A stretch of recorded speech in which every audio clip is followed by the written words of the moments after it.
الحمد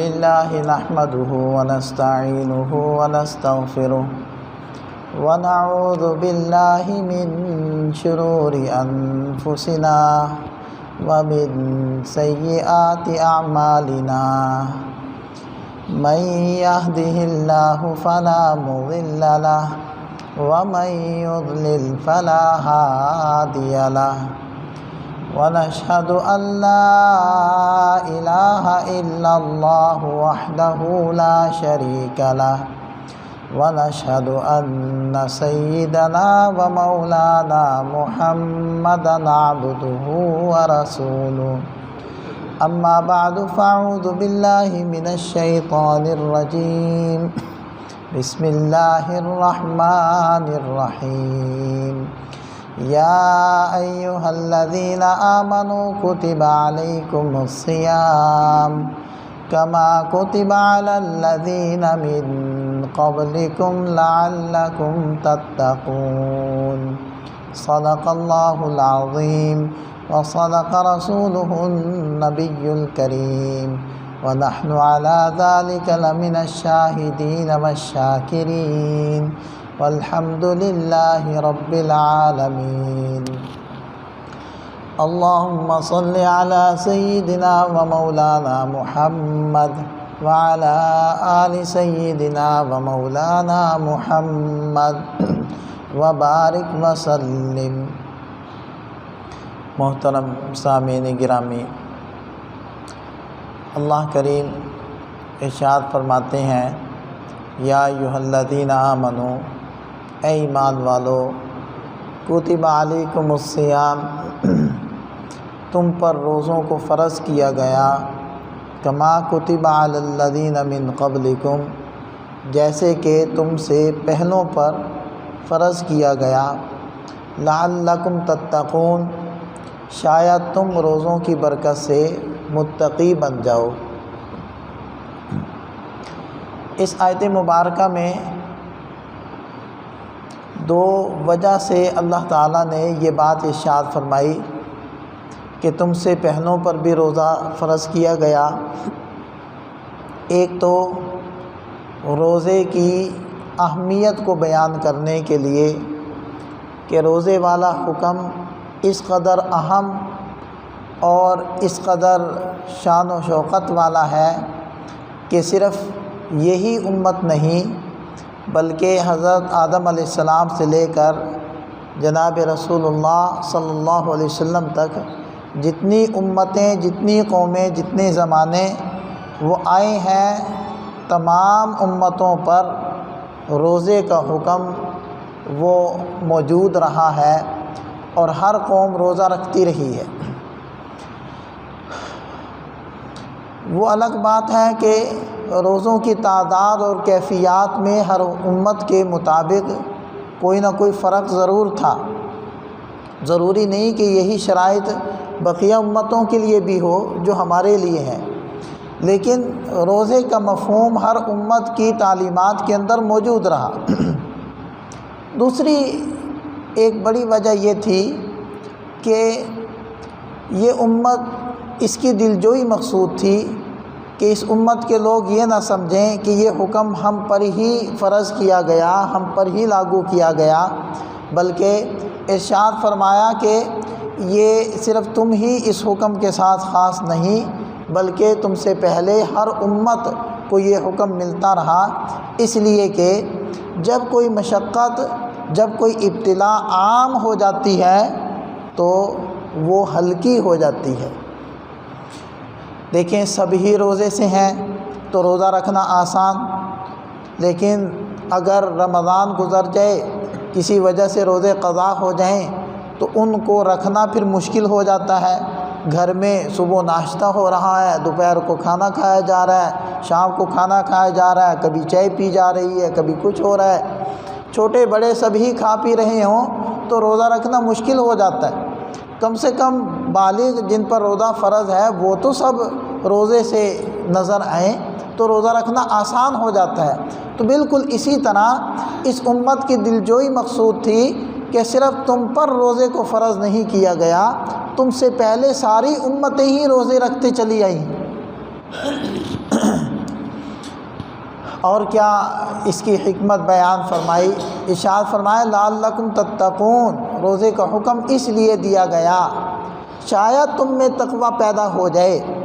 تقوی کی بنیاد وہ روزہ ہے، یہاں سے تقوی پیدا ہونا شروع ہوتا ہے، کیونکہ روزے کے اندر انسان کی مشق ہوتی ہے، اپنے آپ کو روک کر رکھنا، اپنے اوپر پابندی لگانا، اپنے نفس کو قابو میں کرنا۔ وہ چاہتا ہے کھائے، وہ چاہتا ہے پیے، اس کی اور بھی کچھ تمنائیں ہیں، کچھ حاجتیں ہیں، تو اس سے روک کر رکھنا اس کو۔ رات کو دن کو کام کیا، روزہ رکھا، تھکاوٹ ہو گئی، اب شام کو طبیعت چاہتی ہے عشاء پڑھیں فوراً لیٹیں، لیکن حکم ہے نہیں، تراویح ادا کرو، قیام اللیل کرو، قرآن سنو پڑھو۔ اب یہ تھکاوٹ کے باوجود اپنے آپ کو تھامے ہوئے ہیں اور اپنے آپ کو اس عمل میں لگائے ہوئے ہیں، یہ ہے تقوی کی بنیاد۔ آدمی کو یہ طاقت مل رہی ہے، اس کی روح قوی ہو رہی ہے کہ اس کا نفس اس کے قابو میں آ جائے اور وہ اپنے اوپر کچھ حکم چلا سکے، اپنے نفس کو قابو میں کر سکے۔ تو روزہ اس کی بنیاد ہے، اس لیے فرمایا لعلکم تتقون، تاکہ تم متقی بنو۔ اب تھوڑی سی بات کرتے ہیں کہ تقوی کسے کہتے ہیں۔ تقوی کا معنی ہوتا ہے بچنا اور ڈرنا، یعنی اللہ سے ڈرنا جس کو خوف الہی کہتے ہیں، اور گناہوں سے بچنا جس کو گناہوں سے کنارہ کشی بھی کہہ دیتے ہیں۔ یہ تقوی کا مجموعہ ہے، ان دو چیزوں کا مجموعہ تقوی کہلاتا ہے۔ روزے کی برکت سے تقوی پیدا ہوگا، اور تقوی دو چیزوں کا نام ہے، خوف الہی اور گناہوں سے کنارہ کشی۔ اللہ کا خوف ہوگا تو گناہوں کو چھوڑے گا، اور گناہوں کو کب چھوڑے گا؟ جب اللہ کا خوف ہوگا۔ گویا کہ یہ جو دو اجزاء ہیں تقوی کے، یہ دونوں ایک دوسرے کو لازم ملزوم ہیں، دونوں ایک دوسرے کے ساتھ چپکے ہوئے اور جڑے ہوئے ہیں۔ تقوی آئے گا تو گناہ خود بخود چھوٹیں گے، اور گناہوں کو چھوڑنے کے لیے تقوی پیدا کرنا پڑے گا، خوف الہی دل میں پیدا کرنا پڑے گا۔ حضرت علی کرم اللہ وجہہ سے پوچھا گیا کہ تقوی کسے کہتے ہیں، تو حضرت نے 4 چیزیں ارشاد فرمائیں۔ التقوی ہی الخوف من الجلیل، والعمل بالتنزیل، والقناعۃ بالقلیل، والاستعداد لیوم الرحیل۔ آپ فصاحت بھی دیکھیں عربی کی، مفہوم بھی سمجھتے ہیں، اس سے پہلے آپ عربی کی فصاحت پر غور کریں کہ جس سے اندازہ ہوتا ہے حضرت علی کرم اللہ وجہہ اپنی دیگر صفات کے ساتھ ساتھ فصیح و بلیغ کی صفت کے ساتھ بھی متصف تھے۔ فرمانے لگے کہ تقوی یہ ہے کہ رب سے ڈرنا، ہی الخوف من الجلیل، رب سے ڈرنا، والعمل بالتنزیل، قرآن کے جمیع احکامات پر عمل کرنا، والقناعۃ بالقلیل، محنت اور کوشش کے بعد جو مقدار اللہ تعالیٰ رزق کی عطا فرما دیں اس کے اوپر راضی ہو جانا، اس کے اوپر صبر کر لینا، یہ قناعت۔ اور فرمایا والاستعداد لیوم الرحیل، موت کی تیاری کرنا، یہ 4 چیزیں تقوی ہے۔ تو دیکھا جائے کہ رب سے ڈرنا اور قرآن پر عمل کرنا، تو قرآن کے اندر گناہوں سے منع کیا گیا ہے اور اوامر پر ابھارا گیا ہے، تو یہ تقوی کے مفہوم میں دونوں چیزیں آ چکی ہیں۔ اور تھوڑے پر صبر کر لینا اور قیام اور مرنے کی تیاری کرنا، یہ بھی تقوی کے مفہوم کے اندر داخل ہو گئیں۔ تو گویا کہ 4 چیزوں کا مجموعہ حضرت علی کرم اللہ وجہہ تقوی کو فرما رہے ہیں۔ حضرت ابو ہریرہ رضی اللہ عنہ سے کسی نے پوچھا کہ جی حضرت تقویٰ کسے کہتے ہیں؟ اب دیکھیں حضرت ابو ہریرہ رضی اللہ عنہ حسی مثال سے، یعنی ایسی چیزوں سے جو ہمیں نظر آتی ہیں، جن کو ہم دیکھ سکتے ہیں، ان چیزوں سے مفہوم سمجھا رہے ہیں۔ اور بالکل ایسا ہی سوال حضرت ابی بن کعب رضی اللہ عنہ سے حضرت عمر بن خطاب رضی اللہ عنہ نے پوچھا تھا، اور انہوں نے بھی تقریباً اسی سے ملتا جلتا جواب ارشاد فرمایا تھا۔ حضرت ابو ہریرہ فرمانے لگے کہ کیا تم کبھی خاردار جھاڑیوں کے جنگل میں سے گزرے ہو؟ اس نے کہا جی ہاں گزرا ہوں۔ فرمایا کیسے گزرے؟ جی حضرت دامن کو سمیٹ کر، کپڑوں کو لپیٹ کر، احتیاط کے ساتھ کہ کسی جھاڑی کے ساتھ کسی کانٹے میں میرے کپڑے نہ الجھ جائیں۔ تو فرمایا بالکل یہی تقویٰ ہے۔ کیا مطلب؟ کہ دنیا کے اندر جو پھیلے ہوئے بکھرے ہوئے گناہ ہیں وہ خاردار جھاڑیوں کی ان کی مثال ہے، اور ان کے اندر سے دامن ایمان کو بچا کر لے جانا، سمیٹ کر اور احتیاط کے ساتھ چلتے ہوئے، یہی تقویٰ ہے۔ کہیں یہ گناہ تو نہیں، کہیں اللہ تعالیٰ اس سے ناراض تو نہیں ہو جائیں گے، کہیں اس سے میری آخرت تو نہیں بگڑ جائے گی، اللہ کی ناراضگی کا ہر وقت خوف، ہر وقت ڈر، یہی تقویٰ ہے۔ اور حضرت عمر بن عبد العزیز رحمۃ اللہ علیہ انہوں نے فرمایا کہ تقویٰ یہ ہے کہ حرام کو چھوڑ دے اور فرائض پر کاربند ہو جائے۔ حرام کو چھوڑے گا اور فرائض پر کاربند ہوگا، ظاہری بات اس کے لیے دل کے اندر اللہ کا خوف ہوگا تو تبھی ہوگا۔ تو اس کا بھی مفہوم یہی نکل آیا کہ تقویٰ کیا ہے؟ فرائض کو بجا لائے اور محرمات اور ممنوعات کو چھوڑے، یہ تقویٰ ہے۔ علامہ ابن قیم رحمۃ اللہ علیہ نے تقوی کے 4 درجات بیان فرمائے ہیں۔ وہ فرماتے ہیں کہ پہلا درجہ یہ ہے کہ دل اور اعضاء و جوارح کو حرام سے روک لے، دل حرام نہ کرے، اعضاء و جوارح یعنی آنکھیں، کان، ناک، ہاتھ، پاؤں، یہ سارے اعضاء و جوارح کہلاتے ہیں، یعنی جو ہمیں ظاہری اعضاء نظر آتے ہیں۔ تو دل یعنی باطن اور اعضاء و جوارح یعنی ظاہر اور باطن سے وہ محرمات کو چھوڑ دے۔ یہ تقوی کا پہلا قدم، یہ یوں کہہ لیں کہ یہ تقوی کا سب سے معمولی اور چھوٹا درجہ ہے۔ اور پھر فرمایا دوسرا درجہ کہ دل اور اعضاء و جوارح سے مکروہات کو بھی چھوڑ دے۔ وہ چیزیں جو شریعت میں اسلام کے اندر حرام کے درجے کی تو نہیں ہے، لیکن اسلام نے ان کو پسند نہیں کیا، ان کے اوپر مکروہ کا حکم لگایا۔ کچھ مکروہات تحریمی ہو جاتی ہیں، کچھ تنزیہی یعنی معمولی درجے کی ناپسندیدہ چیزیں ہوتی ہیں، تو وہ مکروہات کہلاتی ہیں۔ تو فرمایا کہ دل اور اعضاء و جوارح سے مکروہات کا چھوڑ دینا، یہ تقوی کا دوسرا درجہ یعنی درمیان کہہ لیں آپ۔ اور فرمایا کہ تقوی کا تیسرا اور سب سے اوپر والا درجہ یہ ہے کہ دل اور اعضاء و جوارح سے لایعنی اور فضول کاموں کو چھوڑ دے۔ کچھ کام ایسے ہوتے ہیں کہ جن کا دنیا اور آخرت میں کوئی فائدہ نہیں، جیسے بچے آج کل کے ویڈیو گیم کھیلتے ہیں، اس کا دنیا اور آخرت میں کوئی فائدہ نہیں، فضول کام ہے۔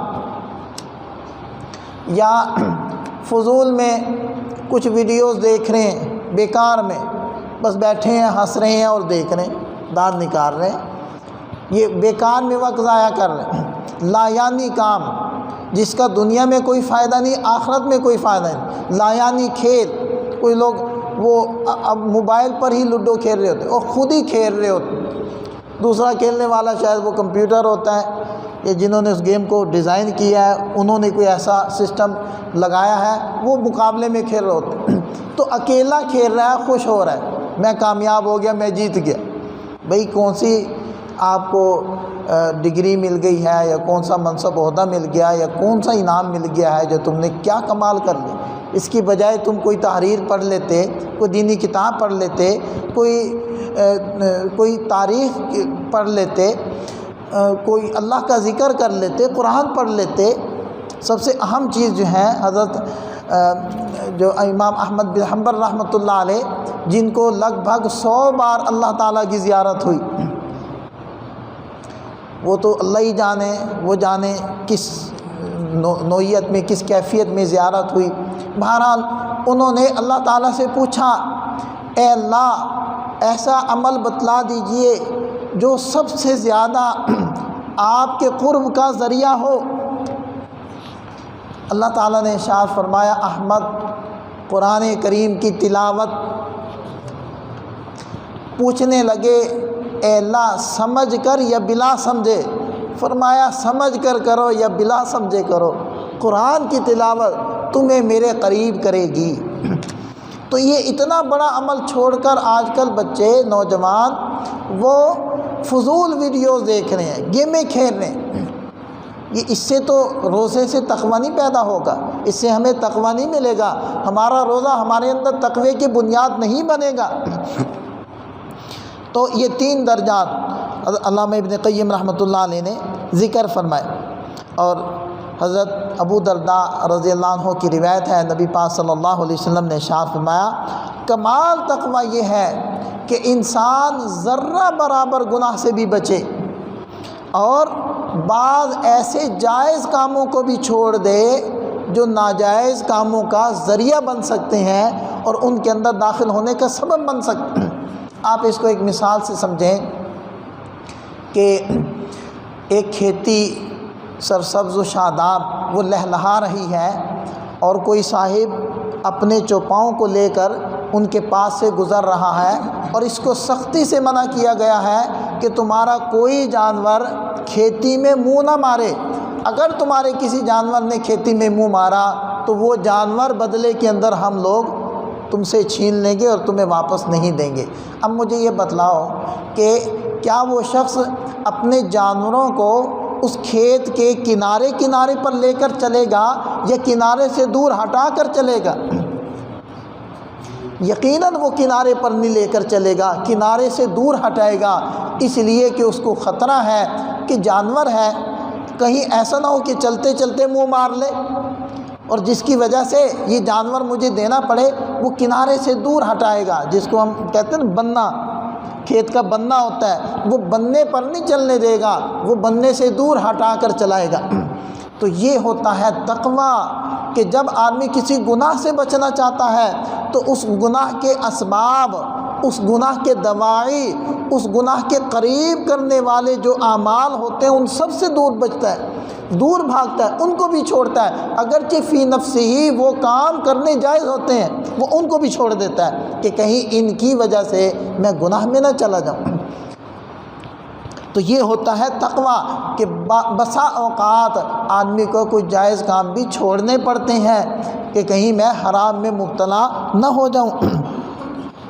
یہاں ایک بہت اہم بات جو میں اس کی طرف اشارہ کر دوں، ویسے اشارتاً تو وہ گزر گئی ہے، میں صراحتاً بیان کر دوں کہ بعض لوگ یہ سمجھتے ہیں نبی پاک صلی اللہ علیہ وسلم کے اس ارشاد کو لے کر کہ آپ علیہ السلام نے فرمایا تھا التقویٰ ہاں ہونا، تقویٰ یہاں ہوتا ہے، تو وہ اس حدیث کو دلیل بنا کر یہ ثابت کرنا چاہتے ہیں کہ جی تقویٰ تو یہاں ہے، تقویٰ میرے دل میں ہے، میں اگر نماز نہیں پڑھ رہا، میں اگر سنت پر نہیں چل رہا، تقویٰ تو یہاں ہے، میں متقی ہوں۔ تقویٰ کوئی چہرے سے تھوڑی ہوگا، تقویٰ کوئی ہاتھوں سے تھوڑی ہوگا، یقیناً تقویٰ دل کی صفت ہے، کیونکہ کیا ہے، ڈرنا اور بچنا یہ دل سے ہوگا، لیکن اس کا اثر انسان کے ظاہر پر یقیناً ہوگا۔ دل جو ہوتا ہے، دل کو آپ چیر کر دیکھ نہیں سکتے، لیکن دل کو آپ ظاہر سے پڑھ سکتے ہیں، اس کے دل کا جائزہ لے سکتے ہیں۔ انسان کا دل جیسا ہوگا اس کا ظاہر ویسا ہی ڈھلتا اور بنتا چلا جائے گا، اور انسان کا ظاہر جیسا ہوتا ہے وہ انسان کے دل کے اوپر دلالت کرتا ہے۔ تو دل تو کسی کا متقی ہو اور ظاہر اس کا سنت کے خلاف ہو، ایسا ممکن نہیں، یہ صرف دعویٰ ہے، حقیقت میں اس کے دل کے اندر تقویٰ نہیں ہے، اس کا دل تقوی سے خالی ہے، اللہ کی یاد اور اس کے خوف سے خالی ہے۔ یہ تو اس ساری گفتگو سے آپ حضرات نے سمجھا کہ تقویٰ کہتے کسے ہیں، ٹھیک ہے جی۔ تقوی کا مختصر مفہوم کیا نکالا ہم نے؟ ڈرنا اور بچنا، اللہ سے ڈرنا اور گناہوں سے بچنا، یہ تقوی کا ایک انتہائی مختصر مفہوم ہے، اور پوری لمبی گفتگو سے آپ کے ذہن میں یہ مفہوم آ گیا کہ تقویٰ اس کو کہتے ہیں۔ اور تقویٰ پیدا کس سے ہوتا ہے؟ روزے سے، جو میں نے آیت مبارکہ پڑھی ہے، کتب علیکم الصیام کما کتب علی الذین من قبلکم لعلکم تتقون، تاکہ تمہارے اندر تقویٰ پیدا ہو۔ اور تقوی کا مختصر مفہوم کیا ہے؟ بچنا اور ڈرنا۔ اب تھوڑی سی بات کرتے ہیں کہ تقوی کی اہمیت کیا ہے، یہ تقوی کس قدر اہم ہے۔ اس کا اندازہ ہمیں ہوگا کہ اللہ کریم نے تقوی کا قرآن کریم میں کس قدر کثرت سے حکم دیا۔ آپ جو قرآن پڑھتے سنتے ہیں، ماشاءاللہ سبھی پڑھتے سنتے ہیں، آپ حضرات کو اندازہ ہوگا کہ قرآن کریم میں اتق اللہ کا لفظ متعدد بار آتا ہے۔ کوئی ہی صورت ایسی ہوگی جس میں 20 مرتبہ یہ لفظ نہ گزرتا ہو۔ تو میں 2-3 صرف آیتیں آپ حضرات کے سامنے پیش کرتا ہوں۔ ایک جگہ اللہ تعالیٰ نے ارشاد فرمایا وَلَقَدْ وَصَّيْنَا الَّذِينَ أُوتُوا الْكِتَابَ مِن قَبْلِكُمْ وَإِيَّاكُمْ أَنِ اتَّقُوا اللَّهَ، التحقیق ہم نے تم کو بھی اور تم سے پہلے اہل کتاب کو بھی تقوی کی وصیت کی، تم کو بھی اور تم سے پہلے جو بھی اہل کتاب گزرے سب کو تقوی کی وصیت کی۔ پتہ چلا کہ تقوی کا حکم اس امت کو بھی ملا اور اس سے پہلی امتوں کو بھی ملا۔ آگے چلیں، یا ایھا الرسول کلوا من الطیبات واعملوا صالحا انی بما تعملون علیم وان هذه امتکم امۃ واحدہ وَأَنَا رَبُّكُمْ فَاتَّقُونَ، یہ اللہ تعالیٰ رسولوں کو حکم دے رہے ہیں، میں تمہارا رب ہوں، فَاتَّقُونَ، مجھ سے ڈرو۔ تو رسولوں کو بھی اللہ تعالیٰ نے تقوی کا حکم دیا۔ پھر فرمایا یا ایھا النبی اتق اللہ، یعنی رسولوں کے اندر نبی پاک صلی اللہ علیہ وسلم بھی آ گئے، لیکن اللہ تعالیٰ نے نبی پاک صلی اللہ علیہ وسلم کو الگ سے خطاب فرمایا، اے میرے نبی اتق اللہ، آپ اللہ سے ڈریں۔ اور یا ایھا الذین آمنوا اتقوا اللہ حق تقاتہ، اے ایمان والو اللہ سے ڈرو جیسے کہ اللہ سے ڈرنے کا حق ہے۔ تو دیکھیں، پہلی امتوں کو بھی اللہ تعالیٰ نے تقوی کا حکم دیا، اس امت کو بھی دیا، پھر سارے رسولوں کو تقوی کا حکم دیا، پھر اپنے پیارے حبیب صلی اللہ علیہ وسلم کو خاص اور الگ کر کے تقوی کا حکم دیا، پھر ایمان والوں کو الگ سے تقوی کا حکم دیا، اور ایک جگہ نہیں، ایک مرتبہ نہیں، ایک صورت میں نہیں، ایک اسلوب میں نہیں، بلکہ متعدد صورتوں میں متعدد اسالیب کے ذریعے سے اللہ تعالیٰ نے اس تقوی کا حکم دیا۔ اس سے پتہ چلتا ہے کہ تقوی کی اہمیت کیا ہے۔ اب تقوی سے ملے گا کیا؟ روزوں سے تقوی پیدا ہوگا، اور تقوی کا مفہوم کیا ہے؟ بچنا اور ڈرنا۔ اور تقوی کی اہمیت کیا ہے یہ بھی ہمارے سامنے آ گئی۔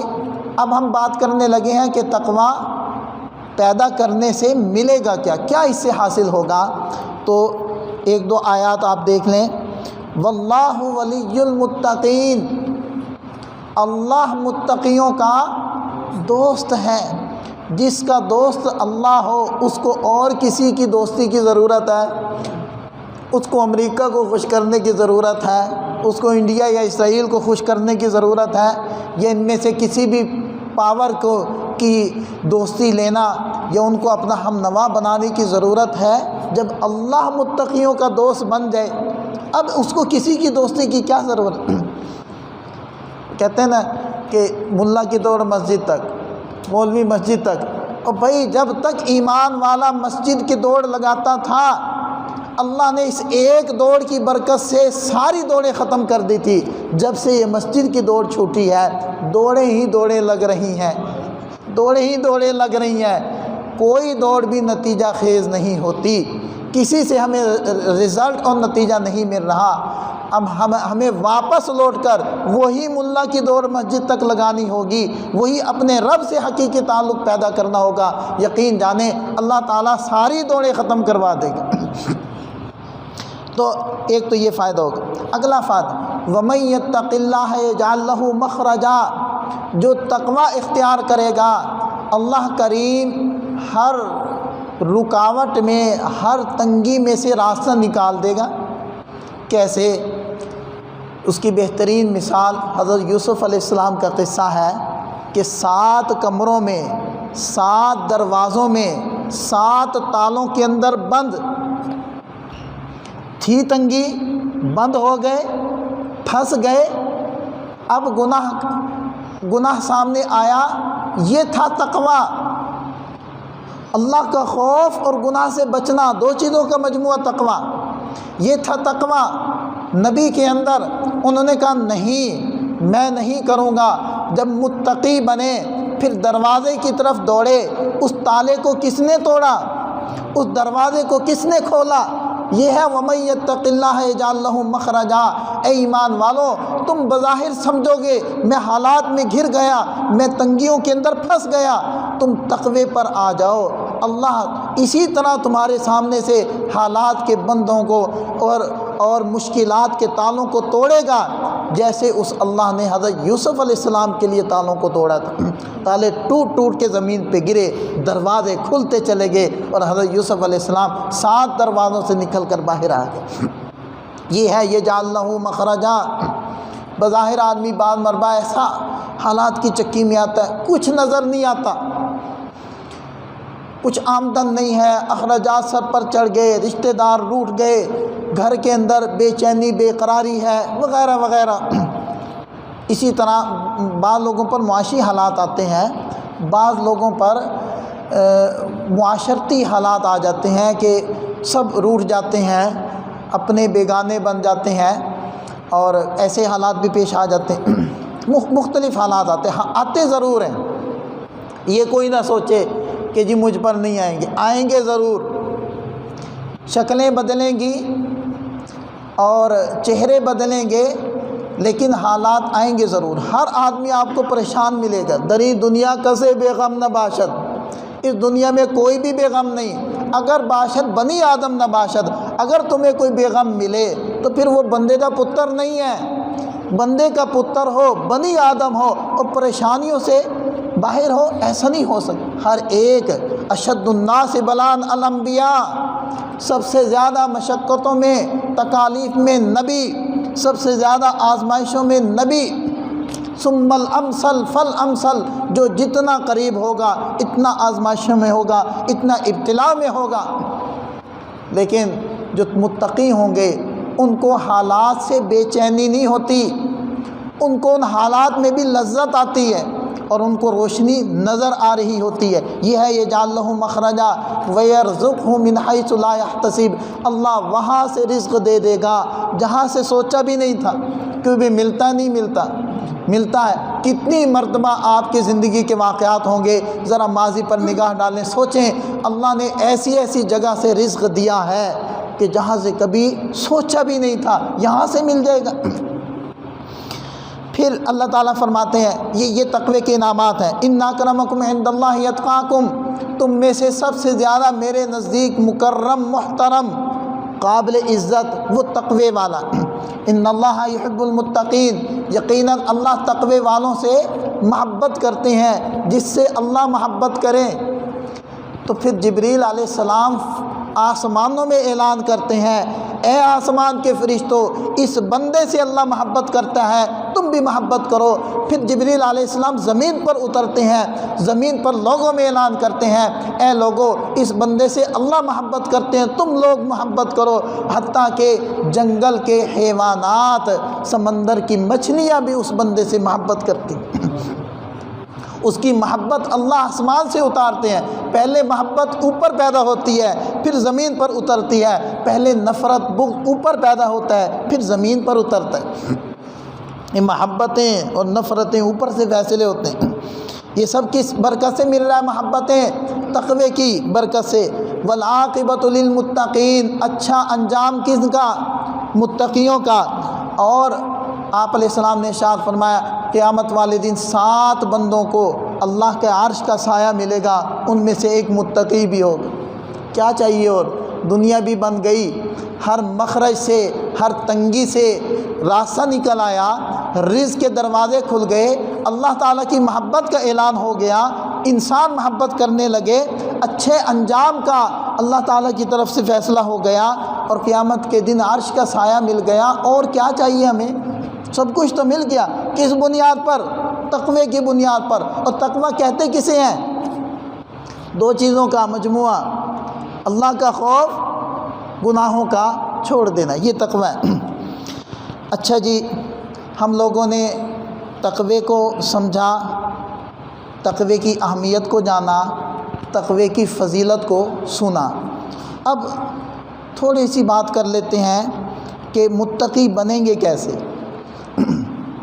متقی کے بننے کے لیے سب سے پہلا کام تو ہمیں یہ کرنا ہوگا، ہر لمحے دنیا کے ہر کام کرتے ہوئے ہم نے یہ سوچنا ہوگا میرا اللہ تعالیٰ میرے ہر قول، میرے ہر فعل، میری ہر حرکت پر نگاہ رکھے ہوئے ہے، اور اس کے فرشتے میری ہر بات کو لکھ رہے ہیں، اور میں نے اپنے رب کو اپنے کیے کا حساب دینا ہے۔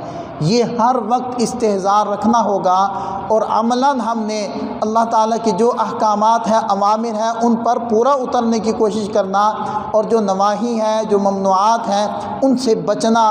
جب یہ کرتے رہیں گے تو آہستہ آہستہ تقویٰ ہمارے اندر پیدا ہو جائے گا، اور پھر یہ ہماری طبیعت ثانیہ بن جائے گی۔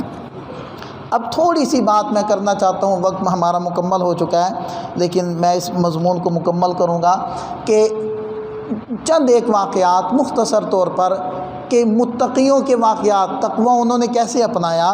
سب سے پہلے میں حضور نبی کریم صلی اللہ علیہ وسلم کا ایک واقعہ ذکر کرتا ہوں کہ آپ علیہ السلام ایک ارشاد فرمانے لگے کہ بعض مرتبہ میں اپنے گھر آتا ہوں اور بستر پر ایک کھجور پڑی ہوئی ہوتی ہے، میں اس کو منہ میں ڈالنے لگتا ہوں، لیکن اس خوف سے اس کو منہ میں نہیں ڈالتا کہ کہیں یہ صدقے کی کھجور نہ ہو اور صدقہ مجھ پر حرام ہے۔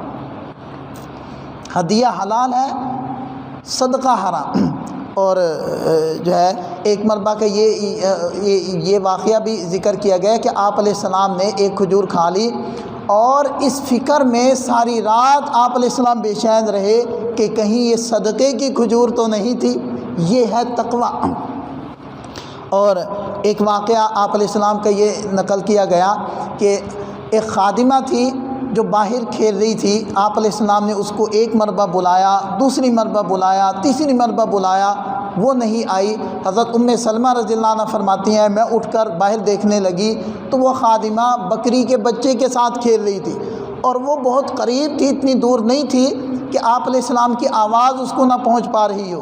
تو کہتی ہیں کہ میں نے آ کر آپ علیہ السلام سے یہ بات عرض کر دی، تو آپ علیہ السلام باہر تشریف لے گئے۔ ظاہری بات ہے کچھ تھوڑا سا غصہ تو آیا، لیکن پھر فرمانے لگے اس خادمہ کو کہ اگر مجھے یہ خوف نہ ہوتا کہ کہیں اللہ تعالیٰ قیامت والے دن مجھ سے اس عمل کا مواخذہ کر لیں، تو میں مسواک کے ذریعے سے تمہیں سزا دیتا کہ میں تمہیں بلا رہا ہوں اور تم میری بات نہیں سن رہی۔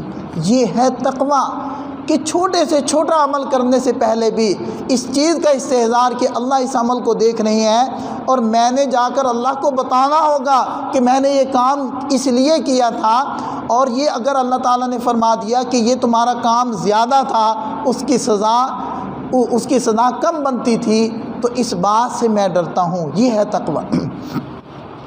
اچھا جی، حضرت ابوبکر صدیق رضی اللہ عنہ کا واقعہ سنیے کہ ان کی گھر والی فرماتی ہیں کہ گھر اہل خانہ کا جی چاہ رہا تھا کہ کچھ تھوڑا سا میٹھا ہو جائے، لیکن بیت المال سے جو تنخواہ ملتی تھی وہ اتنی نہیں تھی کہ اس سے کچھ میٹھے کا انتظام ہو سکے۔